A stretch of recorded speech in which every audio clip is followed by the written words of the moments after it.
What is going on, Comic Fam? It's your boy, the Bearded Comic Bro, and I am joined by comic creator Ryan Little. Welcome back to the show, my friend. Dude, long time no see. Super happy to be here. Dude, I'm excited. Last time was like we were talking backstage. It's been like 3 years, but you had some awesome Kickstarter books that came out, Super Scouts and The Color Guard and Breakfast Bunch and Crude Night. Like I got the whole Ryan Little Yeah, no comic kidding. bundle That's here. really tough. You got them all on deck right there. You think I'm in better shape than I do. That's beautiful. Absolutely. I'm a collector too, baby. Yeah. Gotta keep. But if people aren't familiar with, your work in comics, you've done a lot. Like I said, I got to know a lot of you from your independent comics that you were creating. Um, but then all of a sudden, you just decide to work for this little company called Marvel, doing a lot of writing for them, and you got a new comic book coming out from Marvel. So, like, tell to me about your journey here a little bit, because doing some writing for Marvel Studios. You've got the new Marvel Voice coming out on November, I believe, November 6th of Kahhori. It's indeedy. So, uh, so let's just talk. Let's hop into that kind of like, where was your path to kind of getting connected with writing and working with Marvel? So the funny thing is, for years, I've told people I have like the ultimate day job. That like I'm a comic writer that moonlights as a TV writer, which is I'm very lucky because nobody gets to do that. So I did. I'm from Middle Nowhere, Pennsylvania. 2013, I moved out to LA. There's a very long, crazy story about how I landed an internship with Marvel Studios, got my foot in the door because I didn't know anybody in the business. I had a degree in TV writing from Syracuse, and then worked my way up. Man, I started as an unpaid intern writing for Marvel.com, turned that into a PA job on Daredevil season one. Then I worked on Agent Carter season two, got into the writer's room, was showrunner's assistant for Iron Fist season one, writer's assistant for The Inhumans season one, which was crazy. My God. Then I bounced over to Marvel Studios, and I was an assistant on What If season one. And then I wrote on What If season two, created the only original superhero Marvel Studios has ever made. Co-created the show I Am Groot, which won an Emmy for, Emmy-winning show I Am Groot. Mhm. And co-wrote all of What If season three. That's coming your way sooner rather than later. So Nice. yeah, like 10-year road, 10-year road from just a kid who loved buying comics to adapting them. I adapted 1602 and What If season two, which like I bought 1602 with my, like babysitting money back in high school back in the day. So I'm just one of us, man. I'm one of the comic dudes that just made my way into the long, slow, hard way.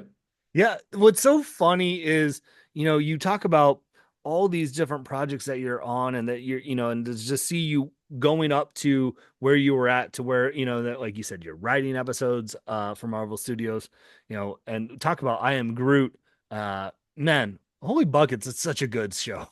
Dude, thank you. It's like making that show, like I've worked on, I think over 100 episodes of TV at this point. That show was the easiest thing to make in the world. Because, Really?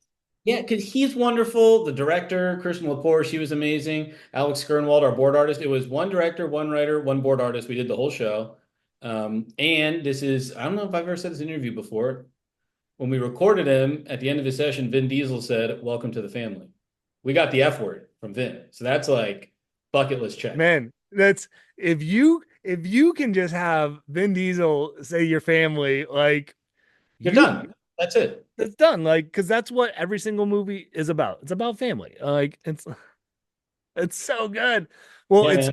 it's funny that you say it's the easiest, because one of the things I was going to ask you, like, is it hard to to work with a character that doesn't talk? If you're as a as a writer. Well, and there's funny things too that like so much of what's interesting about him is like the way he's mashing the two toys together, the way he like shivers when the ghost comes in. What's cool is that like that I know as a writer, that's the kind of thing like you can't put in the script. Like it just doesn't translate. So that show was called Board Driven. So we would get in a writer's room, and I'd done What If seasons one, and I was in the middle of season two when we started Groot. So I helped them build the same What If creative pipeline where we got together, we came up with 30 episode ideas, just Groot chases an ice cream truck. Groot does. We tried to bounce between what are things that like are important parts of childhood, what are superhero things, and then what's just some like crazy sci-fi stuff. So those are like the three flavors. You'll kind of see different mixtures in every episode. So we came up with 30 episodes. The studio picked their five favorites for each season, and then we just sat in a room, me, the director, and the board artist, and we would just talk through the episode. And the board artist, she'd be sitting there making doodles while we talk. And we just talk and riff, and we walk through it verbally, and then she would go draw. And so the script didn't come in until we had record the actors, and then when we had to start you had to hand a physical script to the animation company as well. So the script actually happened last, and the what you would call writing was really just like us all being creative together, Mhm. just talking and figuring it out. Do you like, I know like it's hard to like pick one, but like do you have like a favorite you're like, oh man, I really love that we got to do this episode? I love we got the Watcher in, spoiler in season two. My favorite episode, honestly, is in season one. No one noticed this, but I named it after myself. It's called The Little Guy, Ryan Little. What's up, world? So it's the one when he fights those little, they're called, in official Marvel Studios canon, they're called the Grunts, those little bean guys. Yeah. But we called them the Battle Beans for a very long time. And I thought the Battle Beans were super rad. So that one is just like my kind of humor. Like it's something very simple. And you see the little derpy bean guys come out, and then they end up, they're just high tech society with battle mechs and all kinds of stuff. It's Yeah. just, I It's love so good. Because I was watching that with my nephew, who's a huge Groot fan, and like he it. obviously loves the dance battle. Yeah, but yeah, like that. Our director, Kirsten, she did a lot of the mocap for that. Funny enough, that was during COVID, but they put her in the suit and she danced. Yeah, that one that was a whole thing figuring out. And it's group dancing, right? Like that's Right. like the bar is like up here, so that one took a good long while. Yeah. That's was so cool to see, just kind of the behind the scenes. So, like you said, you were moving up you were on board with season one of What If, and then you got to, write those issues. Where was that kind of like for you? Because we're gonna get into, one of your episodes here real quick. But what was it like to kind of be like, all right, here's my hand at getting a chance to write a full episode for, What If season two? So it happened. We knew going into. So I was lucky. AC Bradley, the head writer and executive producer of the show, is an amazing person. She was a wonderful mentor to me. So on season one, they were very generous. It was a small writers' room. It was only her and one other writer and myself. And then the director would come in, and Brad Winterbaum, head of Marvel Studios Television, would come in, and they would riff with us. But it was a really small. That's a really small team. Like Iron Fist, I think we had like 12 writers, like pretty Mhm. big. Um, and they were really generous that I got to pitch a lot. That I got to be in the room and I got to pitch some story stuff. Especially, I was by far the biggest comic nerd in the room, so I got to kind of reference some stuff like that. And pretty early on, it was actually my first week of work. Um, we do a thing in animation called Scratch, which is we storyboard an entire episode, and before we get to real actors, we do what's called scratch acting. So you put it just to see how the timing plays out. So usually we hire people that are like journeyman actors just to try to get them some gigs and to get some professional level acting. And it was like a nightmare. It was like my fifth or sixth day of work, and they needed someone to riff some T'Challa lines. So I go into this room, and the editor's like, and I was just handing out paperwork or something. I was an assistant. He goes, "Oh, hey man, um, actually, while you're here, we need someone to do T'Challa. Would you mind? Would you have any interest?" And I was like, "Oh shit! Like this is like that Hollywood moment, right? Here's your Yeah. opportunity." So I step up to the microphone. I was like, "Sure," and I do a couple lines. He's like, "Oh no, we need you to do the accent." And I'm like, "Hang on, what are the rules about this? You want me to just like whip out a Wakandan accent real fast?" He's like, "Don't worry, it's cool, it's cool, it's cool." So I riffed some stuff, and what I riffed in that session is on Disney Plus right now that made it into the cut. And so pretty early on, I sort of proved myself creatively. So Yeah. they gave me a lot of opportunities, a lot of chances, broke some major moments and some major things. So then going to season two, at the onset, they said, we'll give you at least one episode to start, and then we'll go from there. So I knew going to season two that's the what thing people talk about in Hollywood. That's my big break moment. That was when finally sitting at, and it's everything a nerd dreams about. When I was driving 2 hours to that unpaid internship, I was dreaming about, and it happened. I'm at a boardroom table in Marvel Studios with the execs. What's the episode? Right. And that's So did you, because we talked about you had the Kahhori episode and you had the 1602, right? and then Did you I co-wrote the season finale too, but they screwed up the credits, so that's going to Oh, be updated at some point. So I wrote three of them. nice. So did you know did those stories come about or do you get to help pitch those ideas too of like here's the story I want to tell or are those kind of already set in stone of what's going to happen? No, so we it was always like honestly like in my professional career, some of the best days of my life were the like 2 or 3 days we would spend coming up with the list. Yeah. What in this season? So we would all get together in a room and we would just spitball, right? And there's like sort of a formula for them, like what if? And it starts out with like all this, and the hardest part, honestly, is figuring out what's like a true episode and what's like fan fiction. Like, what is the differentiator of like, because you can sit there and just go, what if this person picks up Thor's hammer?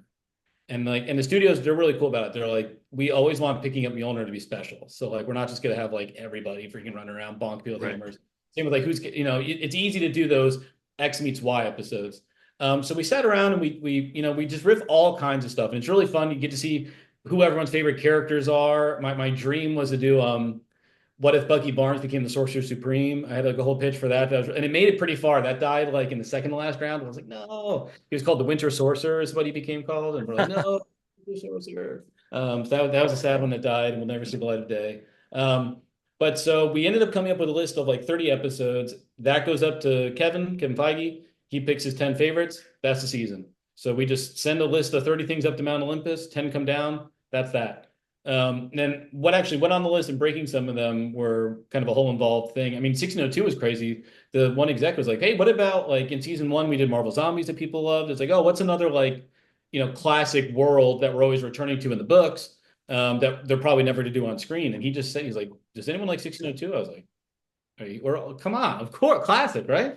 So yeah, so that just went on. That was just like a last minute ad, and then it got in the season.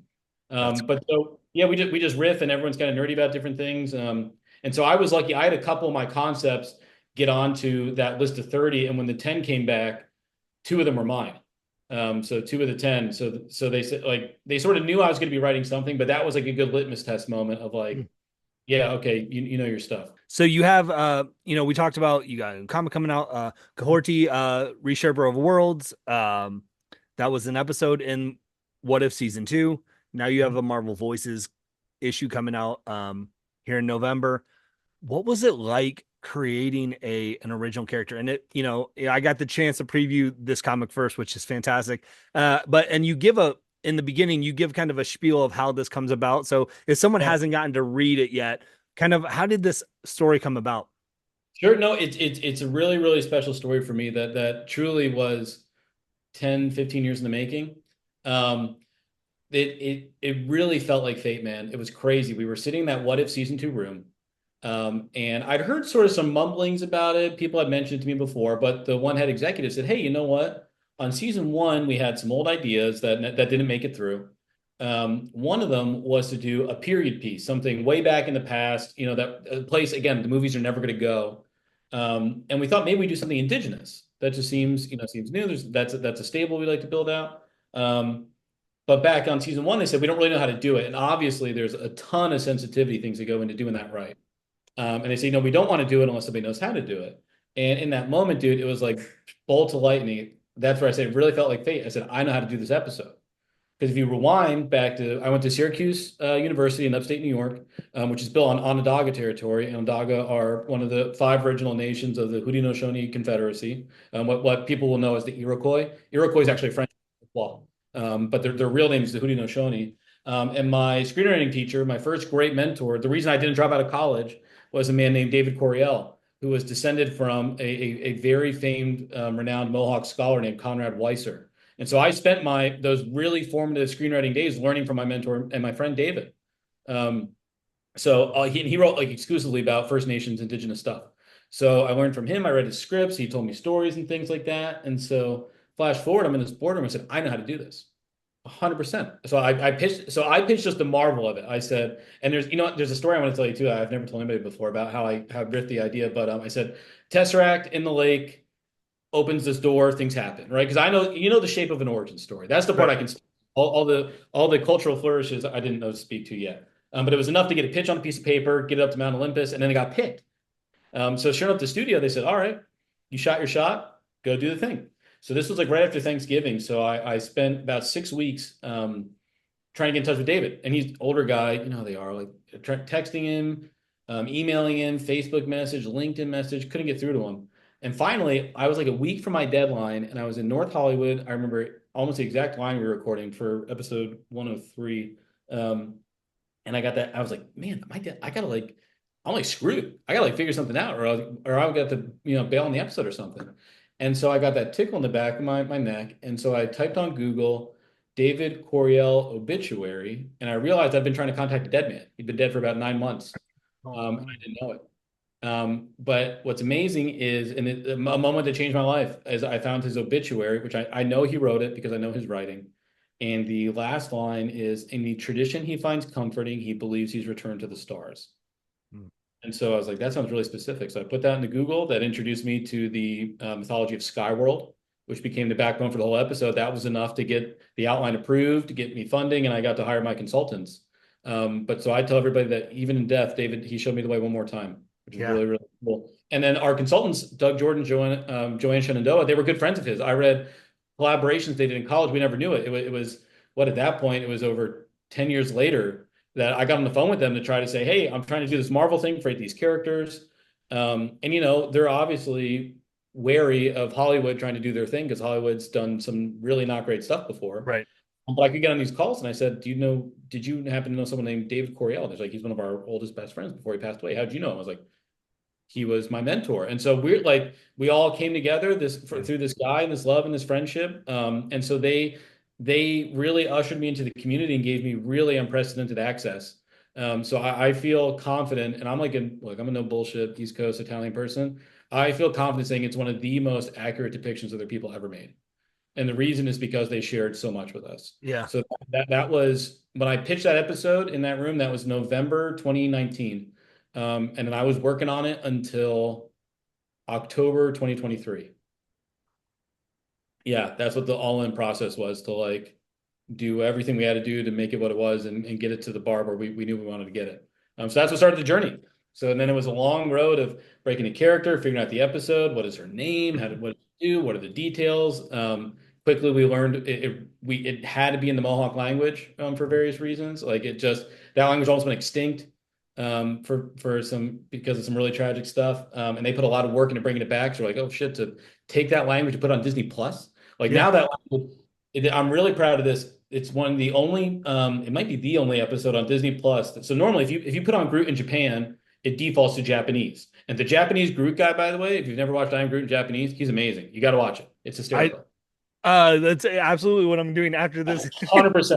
He's so dope. But the Kahhori episode, no matter where you put it on in the world, it defaults to Mohawk. So you hear their language, and then the subtitles are in your local language.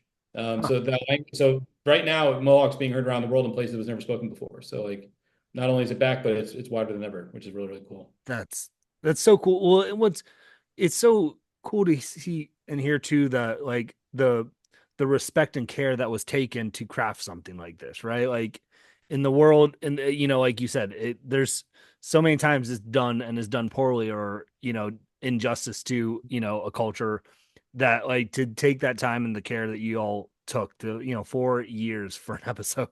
Yeah, it's pretty. I mean, I was done with a lot of season three while we were still working on that episode, which is wild. Yeah. But yeah, I mean, and the crazy thing too, though, is I mean, it's just the most amazing process because the more we invested in it, the more we got back from it. You know, the more that we would sit on Zoom with some of these elders and historians and consultants, and I mean, stuff they would share with, it's just amazing. It's just amazing. It's fascinating stuff. I mean, like whenever I talk to people about the episode, it just turns into this like TED Talk, history talk really quickly because it has all kinds of crazy, amazing stuff. But like things like her name, like that's what we realized. Almost everything in the episode had to be intentional. And it's animation. We can control every rock that's on that screen. We put it there. So like we had the chance to make it something that was so accurate. We said every detail you give me, we'll get it on that screen. The color of the material of her clothing, the number of feathers in her hair, the type of tattoos, all that stuff.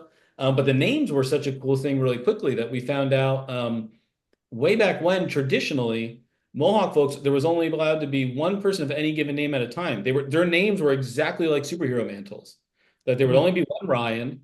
And then when I died, a year after I died, the name is given back. And at some point, the new Ryan will be born. And when he grows up, his job is he'll learn about me, and his job is to add to the name and grow on it. Just like Sam Wilson picking up Cap Shield or any of that kind Yeah. of those mantle handoffs. And the really cool thing is that every name has a translation, and that translation is sort of this like creed or this mantra or this challenge that is given that people are expected to live up to. So she was sort of like nameless in the episode for a while. We just had a placeholder name, and then we found a list of dead Mohawk names that no one had, and we gave her we checked with our consultants. We gave her one. We gave her a clan specific name that lives with her now. So her name is Kahhori, which means she stirs the forest, is the literal translation. What that means is if she is tasked or challenged to be such an evocative, motivating, powerful presence that if she were to walk in the woods, the trees would rustle and the animals would gear up, that she's inspirational, she's motivating. And of Yeah. course, you see in the episode that becomes her defining characteristic. So she lives up to her name. Yeah. Yeah, that episode, if you all haven't watched that episode yet, like it's such a great episode. And I'm not just saying it because I have you on. It's but like the storytelling that's going on, falling through the lake and going through Skyworld and seeing it, I feel like it's so hard to do. This is a new character that we have not gotten to be experienced with, but in what 30 minutes, you take us from someone we don't know to someone who we are right along cheering, going, this person's so awesome. Yeah, she rips in the last finale. It's cool, Yes. man. Heck yeah. Yeah, we premiered it for 350 Mohawk folks up in Montreal last December. They were the first like wide audience to see it. That scene was when they come ripping out of the woods, man. It was powerful. It was really, really cool. So creating an original character for Marvel Studios here. Where Yep. was this then like, okay, we got to get it into a comic book at some point, right? It's Marvel. You got to have comic, right? So what was that, where was the drive to have this into a comic book? Honestly, it was, the episode came out. We got some good fanfare, we got some good attention, and people just seemed to really care about the character. We got like really, really strong signal, not just from the Mohawk community, but just kind of from the world. People seem to really like the episode quite a bit. So honestly, the real like hand on the Bible story is this is another one of those crazy fate things. I was a PA production assistant on Daredevil season one in Brooklyn, New York. I was like entry level, green is green guy. And I got an email, and most of the folks who work on these shows, they're just people that work in the TV business. They're not nerds. I was like, oh yeah, this show's 10-month gig, sweet. Who cares what we're making, right? Um, and so we got an email that's like, there's a person coming for a tour of the studio. His name's Nick Lowe. Like, can someone show him around? I was like, can I show him around? Like I'm pretty sure timing wise, this was like a month or two after the Spider-Verse comic came out. Like I just listened to his word balloon episode. Like I was like, of course I can. Like for me, like everyone else freaked out when the celebrities came. I freaked out when Nick Lowe came. So I showed him around. He was a really, really cool guy. I had a good time talking to him about, I got to take him into Nelson and Murdoch's law firm and all the different stuff. So we had a good time. And that was in 2014. And so after the episode blew up in like January 2024, I was like, I just DM'd him. I was like, hey man, I'm that PA that showed you around the Daredevil set. I made this episode that people really, really like. I think she should be in a comic. And he's like, she should definitely be in a comic. And he just passed me off to Sarah, our amazing editor, and we ran with it. That's So, so cool. So you're yeah. just like, you know what? That connection I had, what, almost 10 years ago? Let's tap back into it. Yeah, dude, the Marvel's a little bit like the mob. Once you're in the family, you kind of pull back from it. But yeah, I mean, look, I'm always a comic fan first. Even, I've gotten to work on TV shows and all that kind of stuff, but I was always just trying to get my favorite comic moments and all those things on screen and share it all. One of my favorite moments of the whole show was we were working with Seth Green, who's an amazing guy. He records Howard the Duck. Um, and he said, one of my favorite quotes on creativity, he's like, making stuff, it's just trying to take the things you love and make it new for the next generation. Hmm. Which is for me, that's what Marvel Studios is. Like I grew up, this is where I sound like such a baby, like a junior boomer. But like every Monday, my parents would give me $20 for lunch that week. And the first thing I would do is go to the computer lab, go to marvel.com. I'd see how many comics were coming out that week I had to buy. And that's how many days I was skipping lunch. Like I love like that's who I am. That experience has led so much of my creativity, my writing, and all the things I've done. So what I love doing is just trying to find ways to get that stuff on screen and give it back to people. So that's what I was like, man, if this is my shot to make my Marvel comic, I'm going for it. People don't understand the struggle of a kid who was a nerd of going, you know what? I just got $20 for a week. I can not eat a little bit extra today so I can get more 100%. stuff. Yeah, I'll never forget. I took a girl to see, like, it was like, man, maybe my junior high school. She wanted to go see Shrek Forever After in 3D. I'm like, man, these tickets are like $50. That's like a lot. There's a lot of Dark Reign stuff coming out right now. I'm trying to stay caught up on, Right. like, I don't know if you understand the sacrifice I'm making here to watch the shitty Shrek movie with you. Right? Like, can we knock it down to 2D? Yeah, right. That at least gets me that Sweet Century tie in. Right. So how'd the team come about for this comic? Because you have a plethora of people that are contributing to this and Yeah, adding yeah, to yeah. the story and stuff. No, so really big respect to our editor, Sarah. She's the driver behind the Marvel Voices line. Her work is so amazing and important. And so when we got talking about it, we said, this feels like the chance to give some folks give back. I tell people that episode and everything it became is really a testament to goodwill and a lot of the Mohawk community really stepping up and doing a lot for us. So let's find ways to give back. So pretty early on, I said, hey, how about some co-writers? How about we structure the comic in a way so there's this baton pass we call it. So there's sort of like three chapters of the story, and we find some Haudenosaunee or Mohawk people to write it or draw it. So I'm really, really proud. I'm joined on the issue by Hooney David. It's his name. I've known Hooney for God almost the whole time I've done the episode. He drew one of the first pieces of Kahhori fan art ever, and now he's the first Haudenosaunee man to write the character. And then we're also joined by Kelly Lynn D'Angelo, who's the first Haudenosaunee woman to write the character. So like it really, that's the whole reason we did it. The whole Yeah. reason we did it. The title of the comic is Kahhori Shaper of Worlds, and like she changed her world. Now she's making those little roads for Hooney and Sarah. Now they both got their first pro credit, which is really really rad.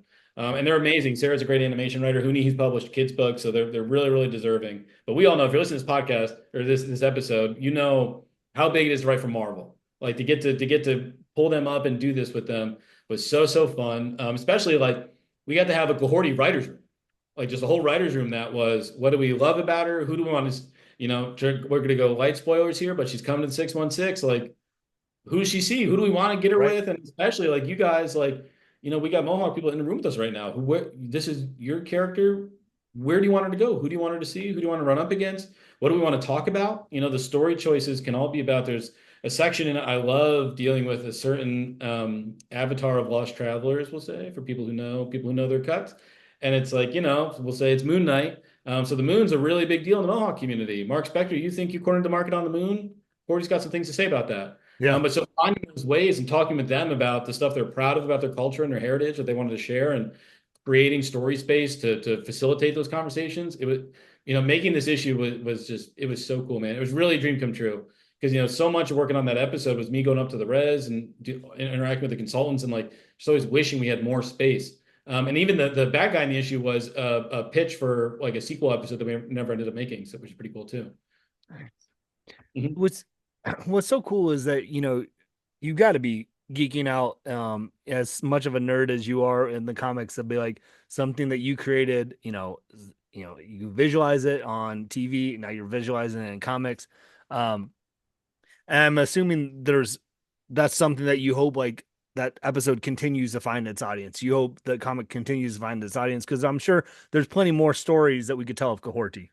Yeah, of course. I mean, she's a role of universe. There's a whole new Tesla or space stone powered planet. Anybody who spends time there, gets the powers of the space stone. So obviously, that's some pretty powerful, dangerous, valuable thing that they're sitting on up there. And man, I tell people, Marvel paid for me to get my master's in Mohawk studies. I spent 4 years meeting people. I've been to the reservation twice, interacting with people, learning, and man, there's so much cool, just amazing stuff. I mean, even the episodes in their language, Ganyageha, and like you read, I grew up on the East Coast. I'm from Pennsylvania, so we're on indigenous land, and with Boy Scouts and bullshit public school field trips, we learned a little bit about Native Americans and whatnot. But you Right. really don't get it until you're an adult and you dive into it. Like their language evolved completely independently of Latin, which is the Romantic languages, Italian, English, French. So the way they think about words is different than us. Like it like blows your free. I call them sober high thoughts, right? Like it just Yeah. blows your mind.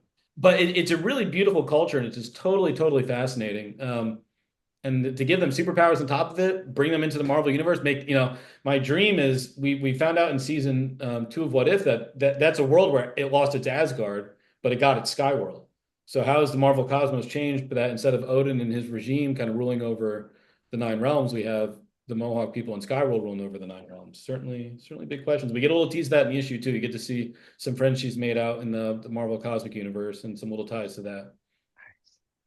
It's so good. Well, and what I love too is, in the midst of, writing at Marvel, writing on Marvel Studios, you're still hard at work busting out comic books all the time. And you've got one that you just worked on, finished up called The Mall.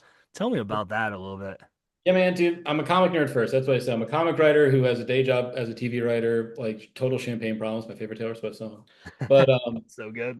yeah, man. It's so I've run 34 successful Kickstarters, including for the Mall number one. The Mall number two is back. It's a sci-fi story about the one of the hardest challenges in life, which is looking on the bright side. It really is. So it's a crazy kind of action adventure sci-fi story about this sci-fi monster called the Mall that crash lands on our planet, and it makes a shopping mall into its cocoon. And its consciousness bounces from store to store, transforming sort of trying to understand how to destroy our culture by the stores it finds. Its idea is that we are all our own worst enemies. So it's going to study people, become the worst part of us, and that's how it'll destroy us. So there's this very angsty park ranger named Sam who meets the last space cop charged with killing this monster Theo, and together they have to find a way to kill the creature and look on the bright side. It's a beautiful book. Aaron Adzerza is my dear, dear friend. He drew Make Believe for me. He's back on the art. You can see the art on the page. I'm a true comic fans creator that we pre-make the book completely before launching the comic. It's printed here in America. So man, I just love making books. Like I tell everybody that the real secret to my success is my friends, people who lifted me up in the world, and making comics. For 10 years, climbing the ladder in the entertainment business, it's brutal. It's as tough as people say it is. But what's funny? I finally say this now. My number one selling comic of all time is a book called Prometheus I did with Chris Shahan. That comic was originally a feature film script that got the shittiest, meanest feedback I've ever gotten on a script. And like now that I'm a professional, I know these like unprofessional levels of hate. Someone was like, "This is stupid. No one will like this." I was like, "Well, I just shipped it to 32 countries, so like Yeah. people like five successful Kickstarters. Right. So yeah, I mean, comics have always been pretty punk rock to me. That they're where I think the most exciting and interesting creative stories are told. And for me, comics are just what kept my little creative soul, my flame alive during the challenges of climbing up in the entertainment business. So I love making books. I'm always making books. If you check out my Kickstarters, whatever, you'll see whatever I'm up to. Yeah.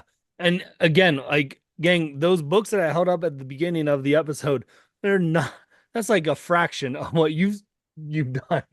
Yeah, I've done like 10 titles, something like that, over 1,000 pages of material. I just love making stuff. It's the best. And again, especially now, I think people like kind of think creativity's dead, but like comics are where I think the coolest stories always happen. There's always the most interesting, crazy. Like I love taking people to the comic shop for the first time, showing them like Why the Last Man or Fables or some Jeff Lemire stuff. All kinds of these like crazy concepts and stories you just never thought about before. Yeah. Well, and what I love too is, as someone who backs Kickstarters, often too, like you said, it's already ready. It's ready to go once it's funded. Like, um, means we get it a lot quicker.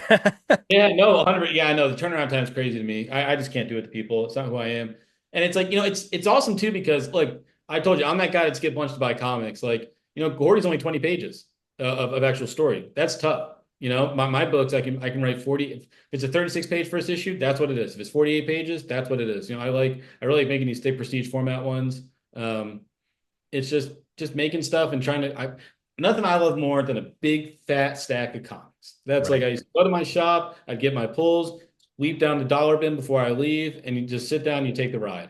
Like I feel so lucky. Like I came out, I think, during like one of like the baby golden ages, new golden ages in comics where like, I got to buy 14 volumes of Walking Dead, sit down one day and just take the ride. And it was awesome. So that's what I'm kind of trying to give people with my books too. Just give you a big old world and dive into it and give you a big slice of comics to go do it. Yep. I've got 14. I still need to get 15, 16 of The Walking Dead right there. So That's it too. You got those are those nice big ones too. Those are yeah. sweet. Yep. Yeah, yeah, yeah. Dude, those So big ones. That's my Achilles heel. I'm trying to pick my series lightly. Which ones get like? Because I was an Absolute Edition nerd for a while because they're beautiful. Like, yeah, it's a problem. are you still able to be a little bit of a Wednesday warrior, or does that have to slow down with your schedule? No, that never goes away. That like to me, like that's the whole reason I did it, right? Like that's the whole Yep. reason I'm there is like that whole thing. Like I said, like writing 60, the reason I can write that episode is because I remember that feeling of like flipping that page, be like, oh shit, Doctor Strange is a what? Oh my God, like Peter Parquois or whatever. Like that's wild. Like those feelings. I mean, to me, that's like for me going to the comic shop is probably what going to church does for a lot of people. That's Yeah. where I go, or that's where I kind of heal my soul. That's where I go to my place. Especially creativity. I just like love walking around. I mean, it's it's crazy because I feel like American comics are about to change in some way. There's so much good stuff coming out right now. It Mhm. is insane. Like people talk a lot about how like we're like the last generation that remembers like being caught up on TV. Like we're Yeah. also the last generation that remembers being caught up on comics. Like now it is truly impossible. Like when we No, were years ago, it was tough. You were spending some money, but like X-Men aside, you could do it with like image titles and stuff. Now, I mean, everybody's doing amazing books all over the place. yeah. It's And wild. there's 80,000, like we have definitely seen a shift in our culture where there used to be like how have you never watched this series? How have you not read this book? You can't do that in this day Yeah, and people age. just Like, know. Yeah, 100%. We just don't expect. That's why at this point you just like, have you heard about this yet? Nope. On the list it goes, and then we'll see. yeah, Yeah, I usually just buy like my favorite gifts to give are just give people comics because like you're saying, if you put the book in somebody's hand, like dude, just take the ride. You're gonna be yeah, happy you did. it's so good. Well, Ryan, I want to respect your time. We talked a lot about Marvel. We talked Kickstarter. Is there anything we haven't hit on that you want to mention? There'll be a collected edition coming out probably in December for a Rick and Morty comic I wrote called Kingdom Balls. It is the most, I can't believe they let me make it. The entire thing is a Kingdom Hearts parody in the world of Rick and Morty. It's very insane. I wrote it almost exclusively for my little brother, who we played, him and I beat Kingdom Hearts 2 together on like a 9-inch TV together. Long story, but like, so if you're in the mood for something like Way Crasher, check that out. But man, if you want to, my favorite thing to hype, especially Kahhori, we got a Maria Wolf cover, which is so free, and it's a 1-1 cover. Like it's not even an incentive cover or anything like Yeah. that. Go check it out, take the ride. It's a really, really beautiful story. She's an awesome character. If you like the book, check out the episode. There's a whole big world out there waiting in Skyworld for people. So buy, that comic. If you want to expand the Marvel universe, you want to expand the MCU, you pick up that book. That's how we can do it. Yeah. So, gang, like I said, at the time when this episode drops, you can go to your store now and pick up Kahhori, Reshaper of Worlds. The Marvel Voices issue is out.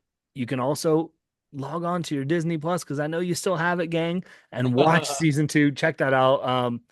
And I'm telling you, watch the episode, read the comic. You're gonna want more of this world. Because I can't wait to see. I'm hoping that we just get to expand on this even more. So Cool, man. Best yet to come. Best I can say is you have not seen Kahhori's last adventure on Disney Plus. That's all I can say. there you go, gang. It's up. So, Ryan, where can people follow along with you, stay up to date with everything you're working on? Follow me. Check out Best Place Instagram at Plastic Sword Press. That's my independent label. I'm on Twitter if you're still on Twitter at Plastic Sword PRS. You can check out. You just Google Kickstarter the Mall. You'll find my most recent Kickstarter books. Follow my stuff there. Check out our indie stuff. Every creator I know who does big two stuff thinks we do our best work on Kickstarter because Yeah. that's where all the rules go away. It's where we get way more page count, way more art. That's where things get crazy. Yeah. If you dig my sci-fi work, you like Groot, you like Horty, come check out the mall. Yep. And gang, I will have links in the description if you're watching online. Click the link on the video, or if you're listening, it'll be in the link on your podcast as well. But go check it out. Go support it. Go buy comics. Read comics. Yeah, man. With that being said, hopefully you can find some time to curl up, grab a book, and nerd out. Peace.